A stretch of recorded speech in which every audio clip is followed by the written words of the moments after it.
Yo, yo, yo. Welcome back. Hope everybody enjoyed their weekend. I'm live. We live. One half of the Man-to-Man pod.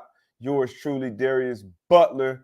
Should have AB joining me shortly. Obviously, Antoine Bethea. But good weekend, for me at least, as an F1 fan. You know, it was race weekend, so we got a nice Grand Prix to talk about, French Grand Prix. We're going to talk about on the other side of the intro.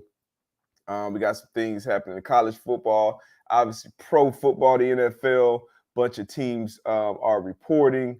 Maybe talk about some other things as well. Got a new division to talk about today. If you haven't tapped in earlier, some of the earlier shows we've been doing leading up to the season, the NFL season starting up, is we've been going over each division, both choosing our winners of said division, and then picking the props as far as the total win totals, the over-unders. So last week, did we do, I believe, the AFC North, and we did NFC West, I believe, on the last episode. So today, we'll be doing our very own AFC South. So that'll be interesting. You know, always seeing which side of I'm sure we both probably have our Colts winning this division. But, hey, I don't want to speak for AB. But we're going to get into this division, the AFC South, Texans, Titans, Jaguars, and, of course, our Colts. I actually might have to switch my helmet up, put my Colts helmet back in there. But we got a bunch of questions, too, from Twitter, so I appreciate y'all. Going forward, when you guys send those questions in, use that hashtag M2MLive, and that'll bump you up right to the front of the line. Speaking of questions from listeners, from viewers, we got some great questions in our Yannick interview, one of our newest Colts, fierce pass rusher coming off the edge. It's going to be joining our defense. Should be a big part of that team, big part of that defense. We got a chance to have Yannick Ngakoue on our show. Chopped it up for about an hour, asked him obviously some great questions from us. And then we got even better questions from you guys. That it was a great interview. It was a great interview. That'll drop tomorrow, Tuesday, 11 a.m. Eastern Standard Time. Show you a couple clips of that today as well. As always, man, make sure you guys, pump in those questions, man. The interaction is my favorite part of the show. So with no further ado, see y'all on the other side.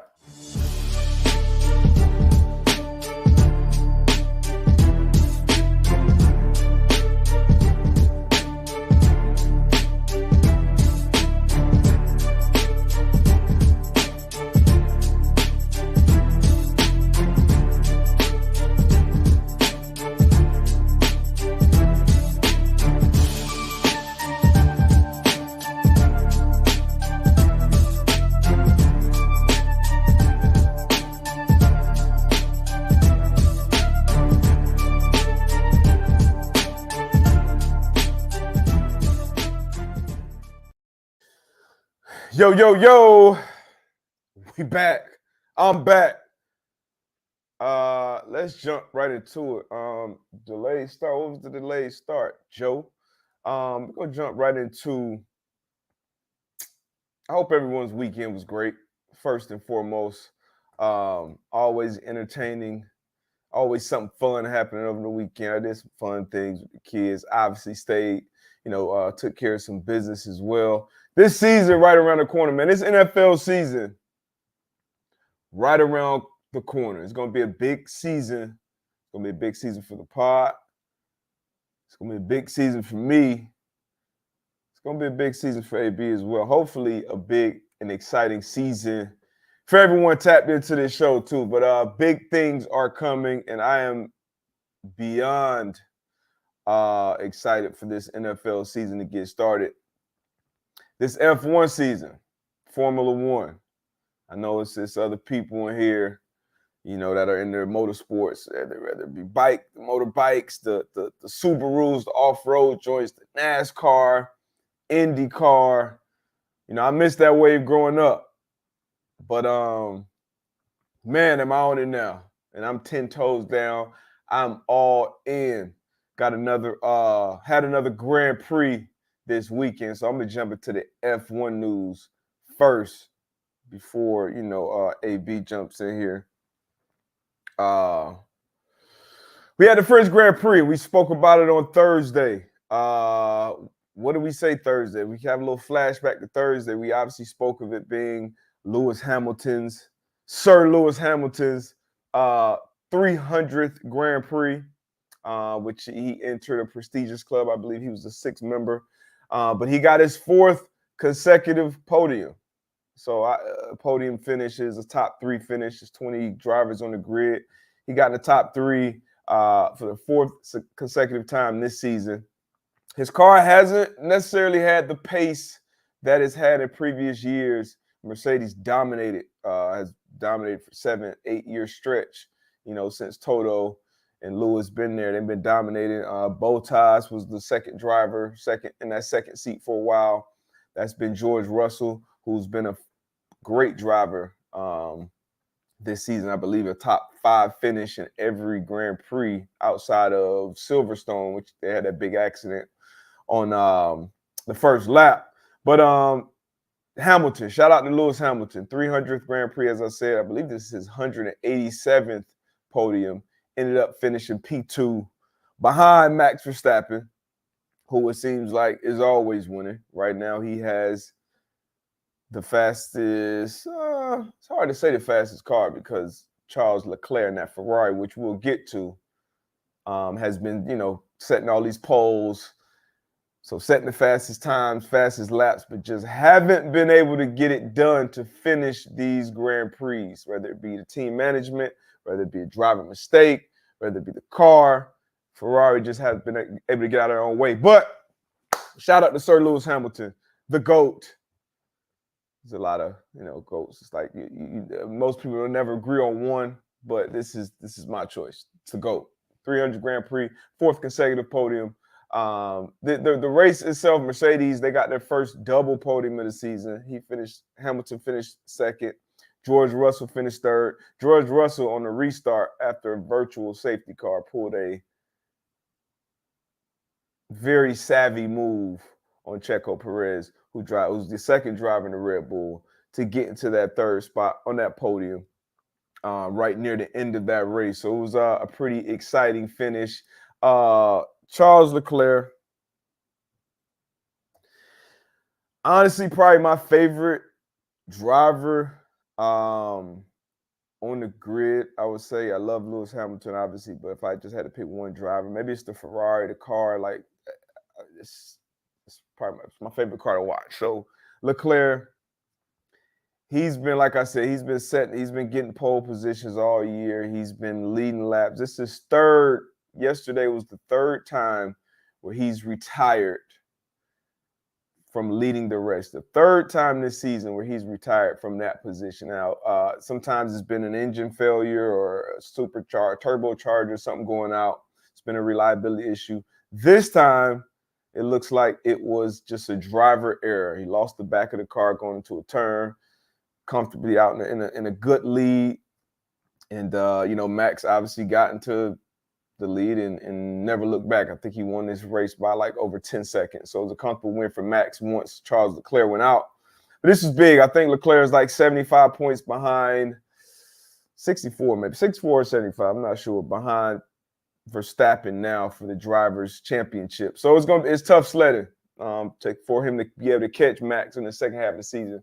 But exciting race, exciting French Grand Prix. Yeah, you know what? I'll probably have a separate F1 podcast at some point, or at least segments. But that was the French Grand Prix recap for those of you who care. But I care. All right, I care. All right, what we getting into next, man? Here we go. Let me see. Very easy to like. Yep. How we doing? Yep. Throttle was stuck. He said the throttle was stuck, Brad, but I think he was talking about the throttle being stuck after he went to the wall. That was something that kind of messed some people up. Came on the radio and said, the throttle. Last race, he had some throttle issues, but I think he just went off, hit the wall, and was trying to back out, try to salvage the car, finish the race, but couldn't do it. But tough to watch, tough to hear over the mic. Vets, On to football news, on to NFL football news, which I'm sure most of y'all are like, yeah, finally. But we on to the football news, man. NFL training camps are opening up everywhere. One of the first things I watch in the morning, Good Morning Football, they introduced their entire new cast today with Jason McCourty, Jamie Erdahl being the new additions, and then obviously the mainstays Kyle Brent and Peter Schrager. So the whole new crew, the new show is there in full tilt, full blast. That lets you know the NFL season is about to get kicked off. Our coach report, the vets at least report tomorrow, spoke earlier about the interview we had with Yannick and Dakwa. Let's see if we got a little trailer. Should I jump to that trailer? Yeah, I'm gonna let y'all see this Yannick trailer. Just get a little sneak peek of how this interview went. It's good because these guys don't have to sit out a year no more. They can just automatically play and these guys, their likeness is used throughout all of these campuses and stuff like that. So they deserve to get money. I'm the car. I'm like, Ma, your car just declined. And she was like, Unique, I told you, like, we don't got it right now. You know what I'm saying? So I told her, Ma, don't even worry about that shit. Mm-hmm. I go to the NFL after the season. Man, I took that shit to a whole nother level with the grind, bro. Like, I was like, I would never see my mother hurting again, bro. Recently, I had reposted something on my Instagram, and I just seen this kid. He was in tears because it was his first bed, and Sleeping Heavenly Peace was able to do that for him. And coming from the same kind of situation, like, that shit just filled my heart up, dog. But I feel like throughout all those events, like in the building, I feel like we got closer as a team, man. We definitely did rally around Basaccio, and I just feel like, for him to, get that job just thrown in his face as a head coach and to be able to lead us into the playoffs, like, that's special, Man, Gus, he just has like an attack style defense, and being a player that just loves to be able to go, he doesn't allow you to have too many responsibilities. He wants it to be as minimal as possible so you can just fly to the ball. You remember those defenses like Legion of Boom, like he was a deep for those guys. Just this past season with Crosby and myself, he was our defensive coordinator. He just allows the D-line to just fly to the ball as well as the back end. So, if you're an Indy fan and you're wondering what kind of scheme he's bringing a scheme that, allows us to get tips and overthrows and turnovers.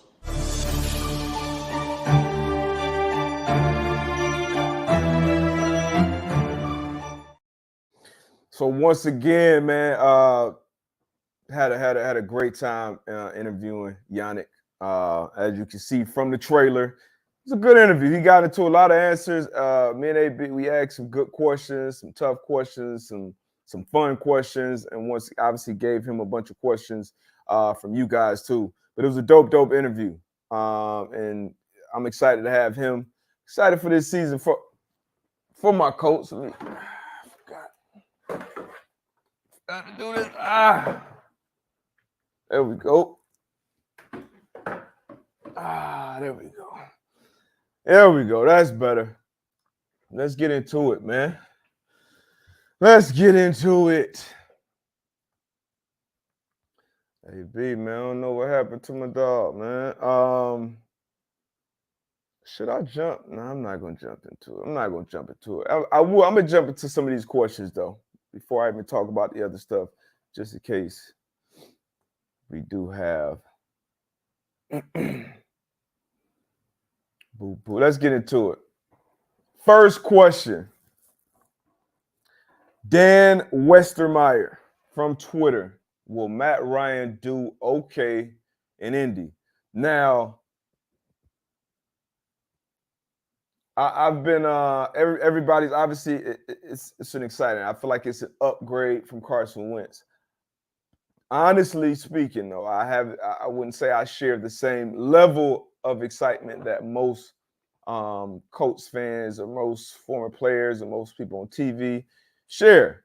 Just not yet. The wide receiver room, they have to show me that they can help elevate, Matt Ryan's play, because he's at a point in his career where he needs some good talent around him. It's not like he's that force multiplier that's going to walk into any locker room, walk onto any field, and just make that team and that offense just go to an entirely different level. Now, what he brings to the game between the ears, as far as seeing coverages, as far as understanding what's coming, understanding where the ball needs to be, when it needs to get there, being a pro to that level, he has all of those things. But it's obviously the other side of that. It's those receivers. It's those tight ends. It's those running backs.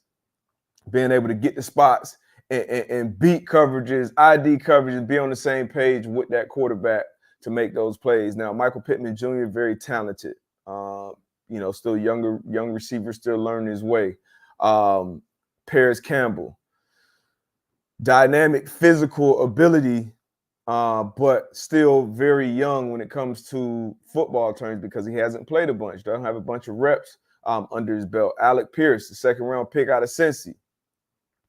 How is he going to develop as a rookie in this league? And Matt Ryan, he's going to be a quarterback that has to get to his fifth, to his seventh step, and that ball's got to be out, and that receiver's got to be in a position to get the ball. And I know it sounds simple, but that's not something that is that everybody can do. It's more than being fast, it's more than being big, it's more than being strong. It's a certain savviness, it's a technique too. I wish we went out there and got a top-notch pass catcher, and I would have felt much better about the Matt Ryan signing.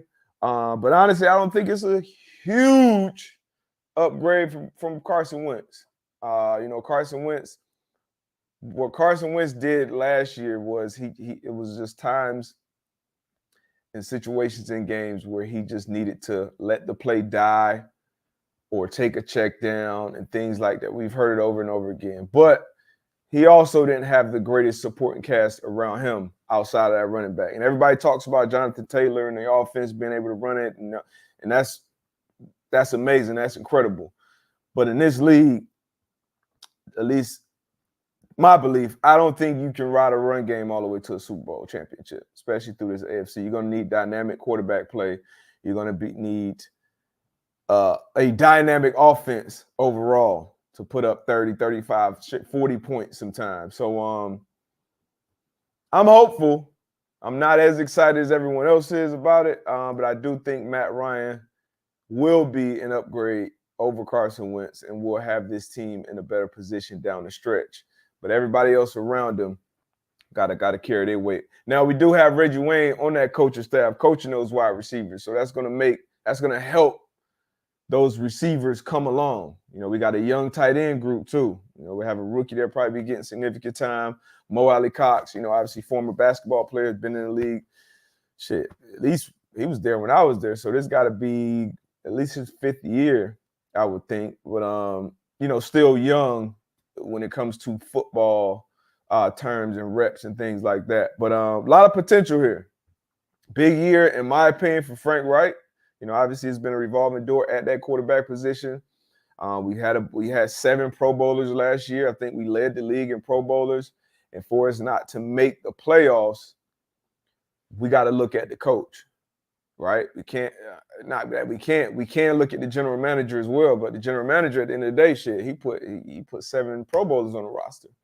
So we got to look at the coach to make sure that we're getting these guys prepared for every game, and especially the games that matter most. Because last season, when the games mattered the most, at home against the Raiders, on the road against the lowly Jacksonville Jaguars, we didn't show up as a team, not only the quarterback, but as a team, both sides of the ball. So that has to be fixed, and that's obviously a direct reflection on the coach. So big year for Frank Wright. And I think Frank Wright did some great things by his additions to the coaching staff, the additions that he made to the coaching staff. I spoke about Reggie Wayne, coaching up those wide receivers, bringing them along. Reggie Wayne was one of the smartest, if not the smartest receiver, I played with. Great work ethic. And guys are going to listen to anything that Reggie Wayne has to say about football. So he'll help expedite that process. And then on the defensive side of the ball, my draft mate, Mike Mitchell, one of my good friends, played a long time in this league, played a physical brand of football, but a smart football player. And as a player, he did some great things for the Colts when he came into that locker room as far as veteran leadership went. So everybody in that building respects him. Kenny Moore was there with him, played with him in the same secondary. So that he'll help that defensive back meeting room come along as well. And then you got Cato June in that linebacker room who's going to be an assistant. Like all these guys played collectively over 400 games of NFL experience was added to that coaching roster. So that'll help.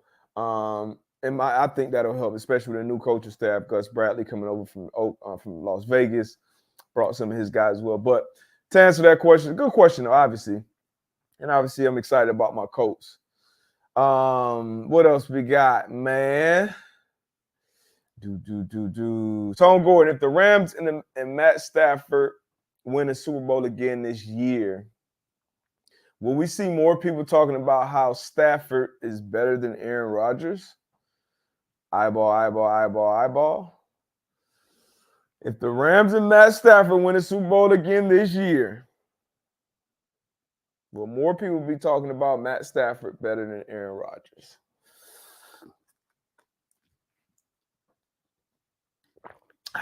I think so. I think that argument would that argument would definitely pick up some steam. And that was my producer. That was Tone, a lifetime Detroit Lions fan. And it's something that me, him, and AB talk and argue about all the time. But I do think people will look at Stafford's career completely differently. They already do with his success that he had last year in the playoffs and winning the Super Bowl.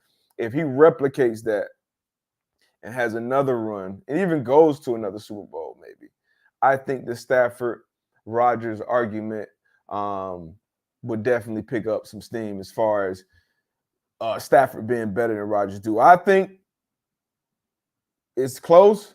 No, I don't. I think Aaron Rodgers is clearly a cut above Matt Stafford when it comes to playing the quarterback position. But the one knock on Aaron Rodgers has been him not having more championship appearances, ugly losses in the playoffs. And then a lot of people excuse Matt Stafford's lack of success in the playoffs to his bad team or bad ownership or bad everything around Stafford. So Stafford shows, hey, 2 years in this Rams system with this coach, with this offense, and back-to-back years we end up in Super Bowls. I may even have to entertain the argument a little more because that'll be hard. That'll be hard to debate. Now, if you pull up a top 10 throws, or you look at the stats, interceptions, a touchdown ratio, and all these different things, back-to-back MVPs. Once again, I've watched and broke down most of these quarterbacks that have been playing for the last 10, 15, 20 years, and Aaron Rodgers, easily the most talented quarterback I've ever seen, just breaking down film, seeing throws, seeing plays, sheesh. Now, obviously, Tom Brady, it's a different level when it comes to games on the line, 2-minute drills, Super Bowl, whatever, Peyton Manning, Drew Brees, all these different quarterbacks were excellent in their different areas. But Matt Stafford, Aaron Rodgers, Stafford go to another Super Bowl. Woo. The debate will be louder, but your debate will definitely be louder. Let's see what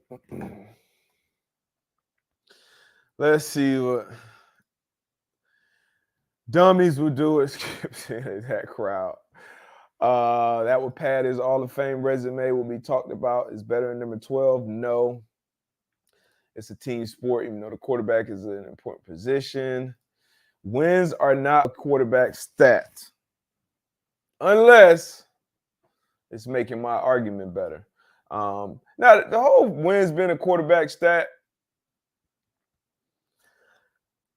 that's tough, man. That's a tough one. I honestly go back and forth on that one because to me, it matters. Right? That matters. And the quarterback position affects that win or loss more than any other position on the field. That's just the reality of it. Can you go out in the game and Aaron Donald just completely takes over a game, or a corner goes out and have 2 interceptions, a pick six, and a 4? Yeah, but down in, down out, quarterbacks, game in, game out, quarterbacks impact the game the most. And if the quarterback is repeatedly putting you in bad positions or repeatedly pulling you out of bad positions, that should be so. Winning quarterback, it's a winning stat to me. Hell with all that. Winning is a quarterback stat. All right. That's what y'all talking about. We're not about to play those games. So those are the type of arguments I have with myself. I just beat myself. All right. What else we got, man? Man, I'm so glad this season is starting. We're going to have something to talk about every day, every week. Like real shit to talk about. We've been watching sports TV for the last probably month. Basketball stuff. Where's KD going? Kyrie Irving's being traded. LeBron ate avocado toast this morning. Is he greater than Tom Brady? I mean, it's been rough. It's been rough. That's why I'm glad I found F1. And once this football season, like I said, really get rolling, there's no reality TV like sports. You know what I mean? I can't wait. But anyway, let's get to a couple more of these questions. It's going to be a big question show. We got some stuff to talk about. A Pro Bowl, can it be saved? Some All-Star game viewership from the MLB compared to other leagues, and what can we do to fix that Pro Bowl stuff? I want to talk to AB about that. He has experience in the Pro Bowl. The Le'Veon Bell, we will jump into this real quick. Some people might care about this. AP, Adrian Peterson, Le'Veon Bell, supposed to have a boxing match. They're supposed to fight coming up shortly. I was going to watch it, but it's been postponed. The main event fell through. One of the main event fighters won't be available. So that fell through. I was looking forward to watching this fight for my own personal selfish reasons, but they said it may happen at sometime in September. That's how these things go, man. The business behind the scenes. But anyway, let's get to some more y'all questions. And then, as always, throw some questions in the chat, too. I might see one better there than I see in here. G.I. Joe 317, friend of the show. If you could restart your career with their current rosters, which team would you want to go play for and why? Ooh, that's a good-ass question. With their current rosters, if I could restart my career, excuse me, current rosters. I'll probably go with the Bills. I'll probably go with the Buffalo Bills. You got the quarterback. It's kind of like you look around that division. You're in a position where they should dominate that division for the foreseeable future with how that team and that roster is built. Then not only the team in the locker room, you got Brandon Beane, who's been doing a great job as a general manager.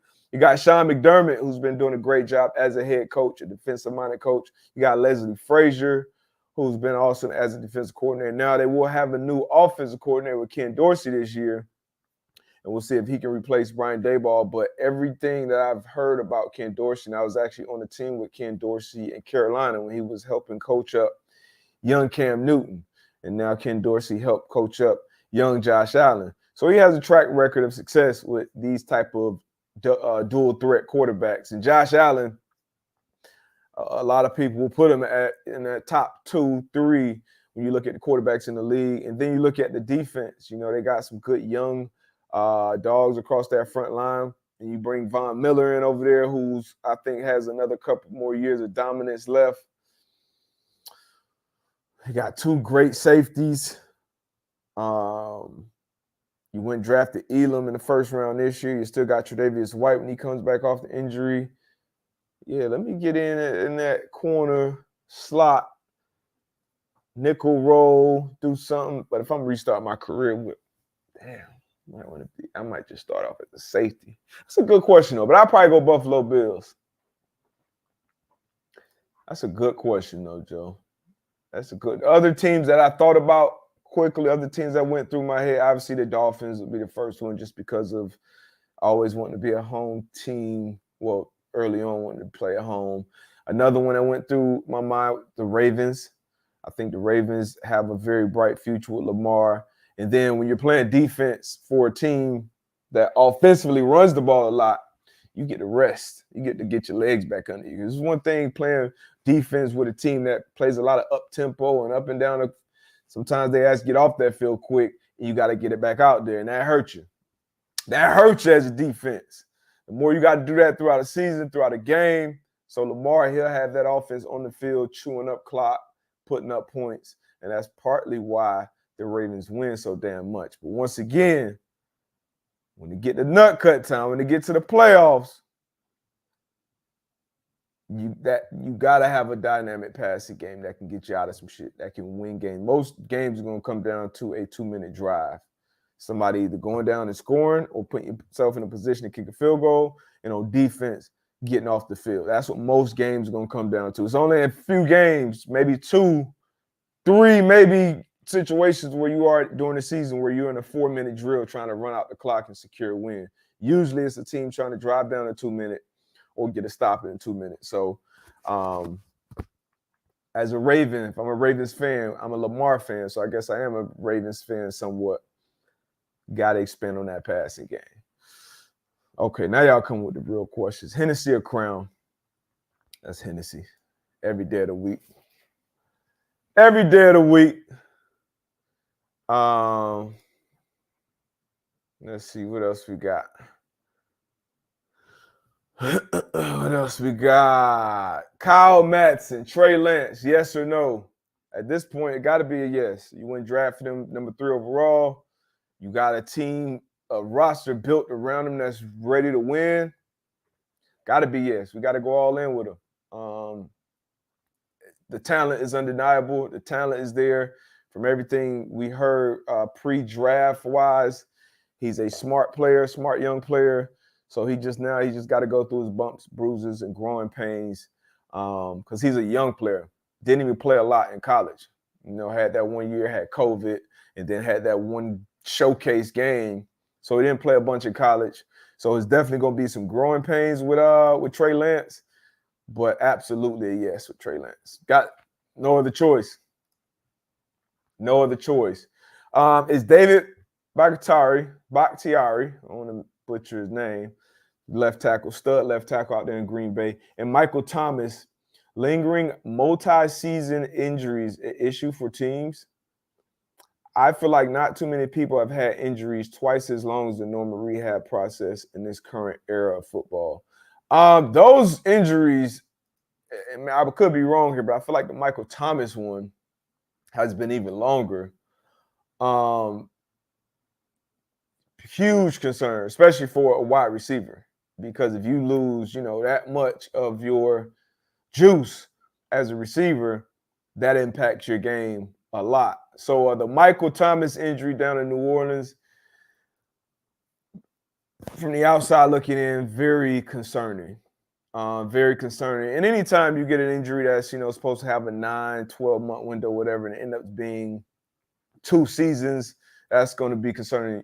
I'm not as familiar with the Bakhtiari injury in Green Bay, but I'll be less concerned about that because you can deal with that better as a lineman, injuries. But as far as receivers, especially when you're talking about lower extremities, ankles, knees, hips, feet, shit like that, that's tough. So very, very concerned with the Michael Thomas, with both injuries. And now timelines, that you're supposed to recover or come back from injuries, those are kind of general. I've seen guys tear up their knee. I saw Wes Welker tear up his knee 1 year, my rookie year, and then going into my second year before training camp, this dude was full go, and he tore his knee to literally the last regular season game. It was full go. And then I seen other guys who never really bounced back from an ACL, meniscus, MCL type injury. So our bodies are all different. We have general timelines,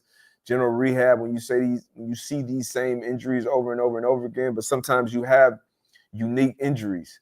So it may be listed as a Liz Frank injury or an ankle tendon or a patella or an ACL, but it's other things going on with it that we don't necessarily know behind the scenes. So who knows what Michael Thomas is dealing with, what Davis dealing with, what setbacks they've had in their own personal rehabs or surgeries. I don't know. I'm sure you guys have read up more in certain situations than I have, but you never really know, even with the stuff that's being reported. You never really know. Now, you will hope after this extended amount of time that they found everything that they could find and say, all right, now we're comfortable putting them out there. Sometimes the team say, hey, our doctor say you're good. And then the player says, nah, I'm not good. Or my doctor says I'm not good. So you have some of that as well. But the truth of the matter is, regardless of what's reported, of what we see, of what sources say what, that injury with that player is unique to itself every time. I don't care if it's a broken finger, if it's a rolled ankle. That I've rolled my ankle. I've had multiple high ankle sprains. One high ankle sprain was completely different than the other. The rehab process was different. There's been other things where it's been very similar. I pull a hamstring. I know kind of what that process is going to be. I pull a calf, tweak a groin. You know that process. Some other people, maybe something else that's going on. So you never really know. So I'm sure these guys want to be out there and playing. This is what they love to do. This is what they get paid to do. But everybody is literally different. Like every physical body is different, and every injury is different as well. So I don't like to assume a lot of things when it comes to that, but definitely concerning for any injury that goes twice as long as the normal recovery time. All right, let me get a couple more of these. The Vikings. What are you guys' thoughts? Been a middle average team for years. Is the new coaching change and dogs at every level now on the team? Okay. Will that be enough to make a run at the bowl? Have the Vikings done enough to make a run at the Super Bowl? Now, I guess I'm a little more pessimistic than most, and a lot of people, especially when it comes to their teams and their fans. Because honestly, I only think it's about 6 teams right now that have a realistic shot of making a run to the Super Bowl. But I will admit, last year, the Bengals made a run, and they would not have been in my preseason 6 teams. So do they really matter? No, they probably don't.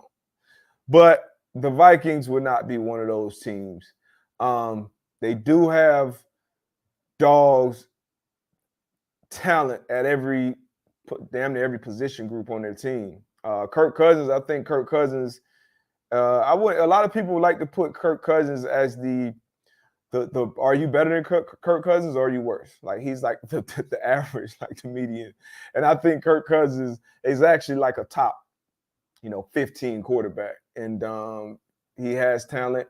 He has a better coach, in my opinion, I think, this year. Kevin O'Connell coming from that Rams system. I was with Kevin in New England. I think we were together maybe one preseason. But he's been around great coaches. He's been around Belichick. He's been around, Billy O'Brien. He's been around Sean McVay. So their head coach knows how to hopefully run a team. And more importantly for that, for Kirk Cousins, how to run an offense. And you have Justin Jefferson, who right now in this season starts as a top 5 wide receiver, in my opinion. You got Adam Thielen, who is a very, very good number 2. You got some other players up and down that roster, Irv Smith, Dalvin Cook, one of the best running backs in the game, running the ball, keeping him healthy. And then you got good players on defense. So the pieces are there, but you got a rookie head coach. Once again, it's going to be some growing pains. But I think they're still second fiddle in that division with Green Bay and what they have on defense, what they have at quarterback. It's going to be tough for the Vikings to even really win or be in late in their division. I think they'll be second place, but make a Super Bowl run? No. But would I be absolutely shocked if they were top, end up winning that division somehow? No, I wouldn't be absolutely shocked. I think Kirk Cousins slept on. But Kirk Cousins gotta win big games. And the Vikings, they had so many. It's definitely not all on Kirk Cousins, but they had so many close games last year. So many close games. And I like what they have on offense. You got dogs on offense, man. You got dogs on defense too, but you got dogs on offense. But I wouldn't say Super Bowl run this year. But it don't matter, man. The thing about reporting to training camp, you have those first meetings, the coach, you had a GM, you get introduced to all the, different people working in the front offices and in the kitchen and the training room and the equipment room. Like you get introduced to the whole staff, you go over your goals of the season. Everybody has those same goals. Everybody has those same aspirations this season. That's to win a Super Bowl. And some teams you can look around at, that locker room and that meeting room and look around and say, nah, we ain't got it this year. Like, our real goal is, being competitive. Or our real goal is maybe winning this division. But if you've been around long enough, you can look around and say, deep down in your heart, and you're still going to push and do everything you can do as a pro to get there. But and the Vikings, if you look around that meeting room, you look around that locker room, they are one of the teams that say, hey, we do have what's needed to make a run in this locker room. But can they put it all together? We shall see. Time will tell. All right, man. Good questions. Last question from Twitter. Coats_law. Who did you both idolize in the NFL while in high school, college? I wouldn't necessarily say I idolized anybody, but definitely looked up to Patrick Surtain, Sam Madison. That was my favorite corner duo.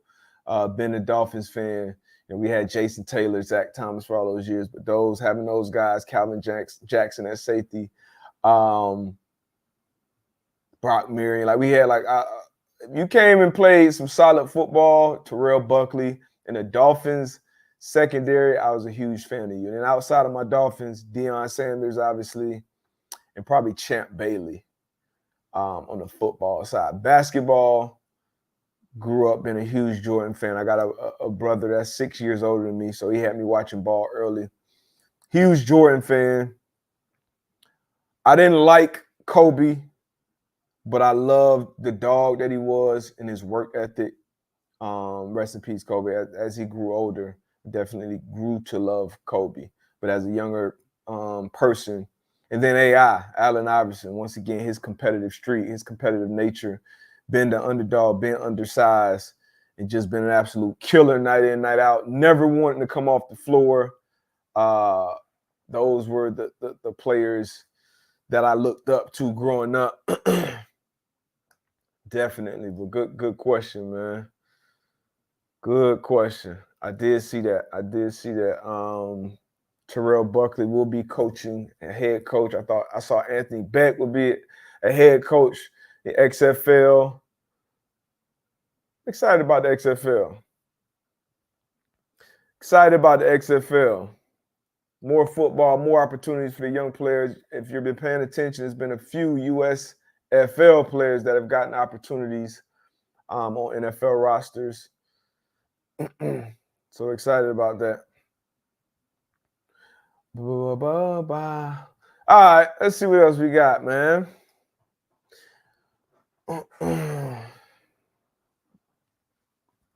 This was something we wanted to talk about. My dog AB, I gotta check on AB, man.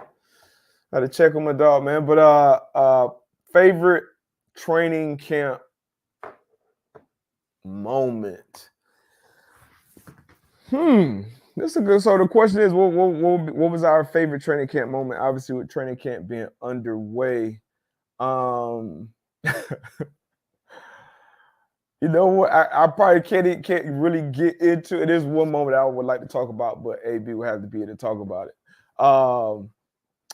But I probably say my first training camp as a pro, because it's just something that you've obviously. I had already been through training camps as a college player, obviously, and even as a high school player, somewhat. But really, as a college player, that's when you go in the dorms and you got curfew, and you can't sleep in the bed with your girlfriend. You can't be out past bed check. You got tour days. You got this. Like training camp was its own beast. Now, as I got older in the league, it got much more, like, I guess, lenient. Like a lot of us, you could go home, you could do this. You had an off day every 4 or 5 days. It was just different. You couldn't practice twice. You practiced once, and the next one had to be a walkthrough. Many more rules that came into play. So training camp kind of wasn't what it used to be. But I would say my favorite, just my first one in the league, as a pro, because you had rookie mini camp, then you had the OTAs and everything leading up. The coaches, the player, hey, when we get to training camp, it's going to be different. When we get to training camp, it's going to be, everything's moving faster, blah, blah. So it was just one of those things, that next step that I was excited for. Like, hey, I'm going to NFL training camp. And in New England, where I was for my first NFL training camp, there was also something called an Ironman shirt. So you get an Ironman shirt if you make every practice that training camp. And like I said, at this point in time, there were tour days. So you practice in the morning, you go through meetings, you do your thing, you put those pads on, and you practice again. So having an Ironman shirt was like a badge of honor. Like, it wasn't like you can go out and just grab one from the equipment room. They were like, you only got it. It got hung up in your locker once training camp ended, and you had an Ironman shirt hanging up in your locker. And that was like, once again, you saw people wearing them from previous years. It was like a badge of honor. Like, you wanted to make every practice. And in New England, like, the practices, like, they were high, intense practice. And I'm going against, Tom Brady, Randy Moss, Wes Welker, Kevin Falk, Algie Crumpler. Like, was it my first training camp with Joey Galloway? Torrey Holt. Like, we had all type of people coming in and out the roster, and then obviously the mainstays. So it was just, and then being on the defense with Richard Seymour, Teddy Bruschi. I think he retired early on, either in training camp or the previous one. Sayals, Virginia Sayals, got arrested. So Brandon Merriweather, Sean Springs, Vince Wilf, Gerard Mayo, Tully, just all these guys that you grew up watching and then being in the training camp. So I would say my first training camp was my favorite training camp moments. All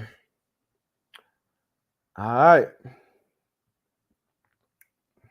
It's a good one, man. This is a good one. We got a few more minutes, a few more questions before I get up out of here. I guess I will jump into this AFC South. Let me see if y'all got a good question before I jump into this AFC South. That's going to be the last thing I wrap up with today. Woo! Prayers up for rookie wide receiver, Houston Texans, John Metchie III, too, as well. Came out over the weekend that he's going to be dealing with leukemia and most likely miss his rookie season. I know that's huge for him. My younger brother actually was diagnosed during his days in college with cancer, and it kind of, set his career back, his collegiate career back. And I know what type of, I don't know firsthand, but I know being an older brother and watching my brother go through what he went through. But then even in the league with Chuck Pagano's first year with his battle. So all prayers, sending good energy towards John Metchie's way. That's, something tough to do at any point in life, especially at this point when you're taking that next step to the NFL and then something like this. But obviously health comes first. So praying for him and his family on a speedy recovery. Yeah, man. I want to answer all of these, not all of these, but most of these questions. Because once we get into this season, we won't be able to take as many questions. So I'll jump in and answer a couple more. Zach Hunt, do you think Carson Wentz can find a happy medium in his play style and become a guy again? Carson Wentz was a guy for a very short period of time. His talent, I believe, is undeniable. He has the size, he has the arm, he has all the things you need to be a good quarterback in this league. But he's got to put it all together. And obviously, it's been tough to do so far. He's got good weapons around him. I think the Colts could have did a better job putting some good weapons around him. He does have that in Washington, so I do think Carson Wentz can be a guy again. But obviously, it's all on him. It's all on him. And what I am going to do, I'm going to play this this Yannick trailer one more time. I need a quick break. Like it's good because these guys don't have to sit out a year no more. They can just automatically play and these guys, their likeness is used throughout all of these campuses and stuff like that. So they deserve to get money. I'm to the car. I'm like, Ma, your car just declined. And she was like, Unique, I told you, like, we don't got it right now. You know what I'm saying? So I told her, Ma, don't even worry about that shit. Mm-hmm. I go to the NFL after the season. Man, I took that shit to a whole nother level with the grind, bro. Like, I was like, I would never see my mother hurting again, bro. Recently, I had reposted something on my Instagram, and I just seen this kid. He was in tears because it was his first bed, and Sleep in Heavenly Peace was able to do that for him. And coming from the same kind of situation, like, that shit just filled my heart up, dog. I feel like throughout all those events, like in the building, I feel like we got closer as a team, man. We definitely did rally around Bisaccio, and I just feel like, for him to, get that job just thrown in his face as a head coach and to be able to lead us into the playoffs, like, that's special, Man, Gussie just has like an attack style defense, and being a player that just loves to be able to go, he doesn't allow you to have too many responsibilities. He wants it to be as minimal as possible so you can just fly to the ball. You remember those defenses like Legion of Boom, like he was the deep for those guys. Just this past season with Crosby and myself, he was our defensive coordinator. He just allows the D-line to just fly to the ball as well as the back end. So, if you're an Indy fan and you're wondering what kind of scheme he's bringing a scheme that, allows us to get tips and overthrows and turnovers. Yes, sir. Excited for that Yannick interview. Y'all tap in tomorrow on the YouTube page, this YouTube page, 11 a.m. Eastern Standard Time. We're going to drop that Yannick and Dockway interview. We also, we'll talk about it on Thursday because we actually partnered with Yannick with some of the philanthropic things that he's doing. So I want y'all to tune in. And I also got to ask him a bunch of questions from you guys. Definitely got one in from Trashy Mick Stoner, who helped facilitate this whole thing and get this interview even put together based on him reaching out to Yannick and tagging us on something on Twitter. So shout out to Mick Stoner for that. But we got a chance to ask him a bunch of questions. But we may talk about the AFC South again once AB gets back on Thursday. But I'll preview it right now. So the AFC South odds as they stand right now on the FanDuel Sportsbook. Indianapolis Colts are favored to win the division at -115. Tennessee Titans are second favorite. They have the second highest odds at +160. And then way down there, you got the Jaguars at +750. So you bet $100 that the Jaguars win the division. If they actually win it, you win $750 on that $100. And then the Houston Texans +2,500. So Colts -115, Titans +160, Jaguars +750, Texans +2,500. I'm going to pick the Colts to win this division. The Titans lost A.J. Brown. Huge weapon for Ryan Tannehill in that passing game. I'm sure they're hoping. I'm hoping that Derrick Henry stays healthy. Huge letdown in that building last year, man. Been a 1 seed and then losing your opening game against the Bengals at home. Tough. A lot of pressure on Tannehill this year. I believe he has the largest cap hit at the quarterback position this year, too. I'm not sure if that's still the case with these new quarterback deals, but a lot of pressure on him. They dealt with a lot of injuries and shit last year, though, and they were able to fight through it and still earn that 1 seed. So they are a talented ball club, very talented defense, especially up front, starting with Simmons, and then even on the back end, one of the very best safeties in the league with Kevin Byard. So it's going to be interesting to see how they bounce back this year, but I'm still sticking with my coach. JT, Hines, that 1-2 punch in the backfield. Obviously, what I feel like is a slight upgrade at quarterback position, but maybe the guys around him are better offensively. And I think we win this division and get back in the playoffs where we belong. Looking at these win total odds, Colts set at 9.5. The over -160. The over 9.5 is at -160, and the under is at +135. 9.5 ball games. I say the Colts win more than 9.5 ball games. We win at least 10 ball games this year, so we hit the over. The over 9.5. Moving on to the Titans, set at the same 9.5. You got over set at +115 on your money, and then the under is at -135. Once again, all these lines are according to FanDuel Sportsbook. Tennessee Titans over under 9.5. I'm going the under here. I'm gonna say I will put them right at 9-8. I see them having a 9-8 type season. So I'm going under. 9.5. Let me look at that one more time. 9.5 under. Under 9.5 wins for the Tennessee Titans. Yeah, I'm going under. Damn, Vrabe's a good coach.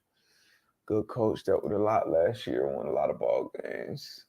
Beat a lot of good ball clubs too. I'm gonna stick with it though. I'm gonna stick with it. Under 9.5. Jacksonville Jaguars win total set at 6.5. The over is +115 on your money. The under is -135. Damn, Jacksonville Jaguars win 7 games this year. 7? Let me think. 7 games. Jacksonville Jaguars go 7-10. That's believable. That sounds believable. Let me think. I'm going to say over. I'm going to give Jags over. It's at 6.5. I'm going to give the Jacksonville Jaguars the over. Over is set at 115. I'm going to say they win at least 7 ball games this year. Doug Peterson's coming in. Trevor Lawrence has to take a step. You went out and got Christian Kirk. You get Travis Etienne back, which I think will be a huge piece for that offense as well.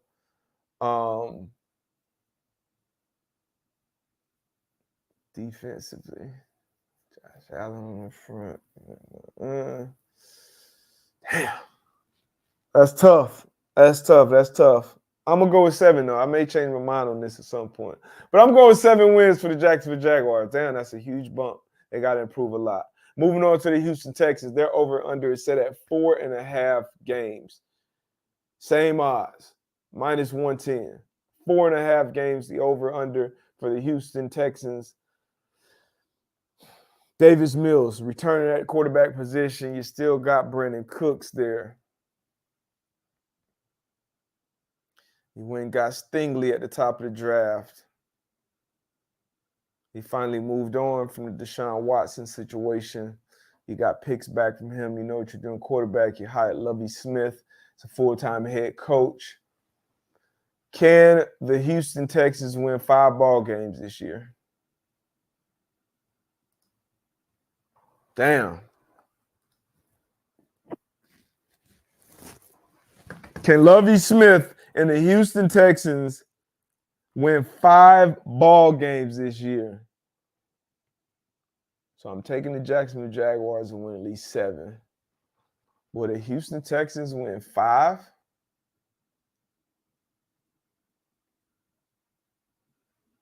Davis Mills. The Texans win 5 ball games this year.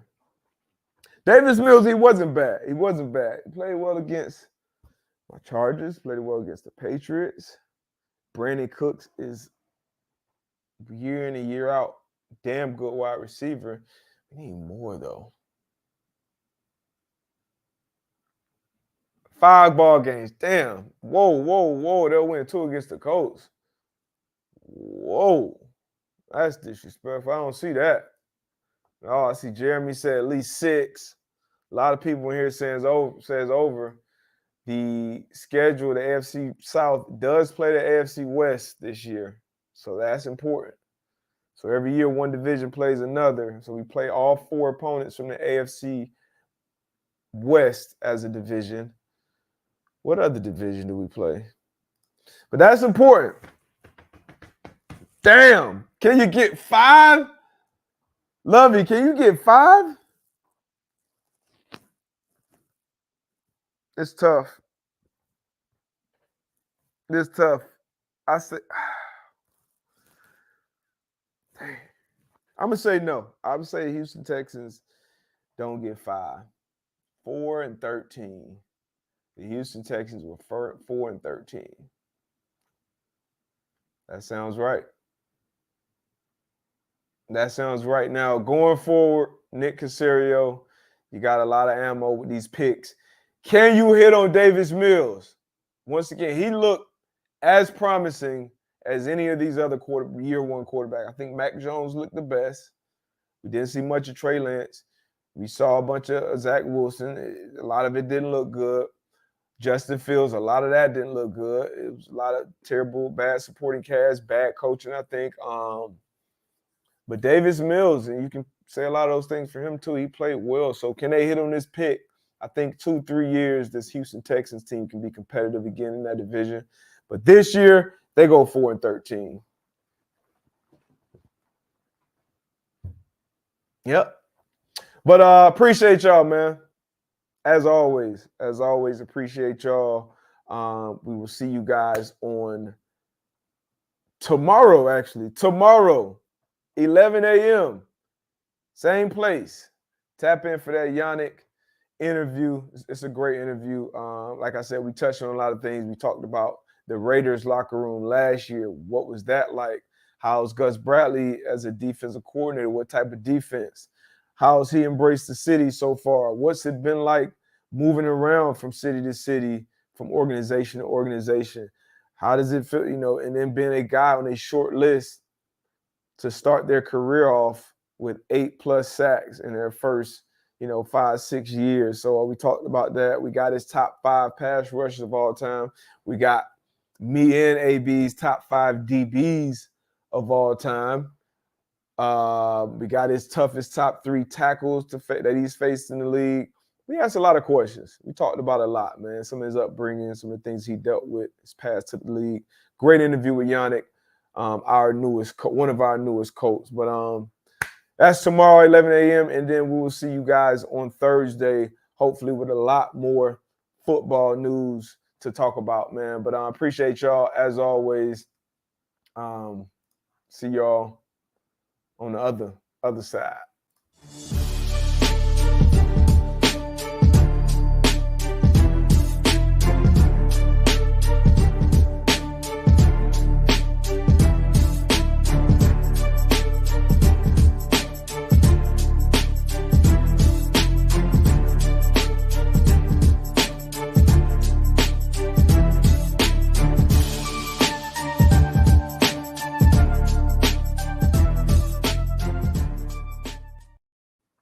Boom. After hours question, after show question, should I say, it's a better term. Nakiba, did you talk about Coughlin and Jax in Jacksonville? I did. Did some news come out? I missed that. If it did. But you guys know what to do. It's that time. Go tap into my guy Pat McAfee's show. And that 12:40 today, I'll be on Jim Rome's show too. So 12:40 today, I'll be on Jim Rome's show. But tomorrow, here, 11 a.m., don't forget, Yannick Ndakwe interview. And then I saw the movie Nope. I have a movie review segment on Thursday about that movie. But did we talk about we asked some good questions. He had some good answers. You got to tap into the interview. Let me know what you think. What's your thoughts? Appreciate y'all. See y'all on Thursday.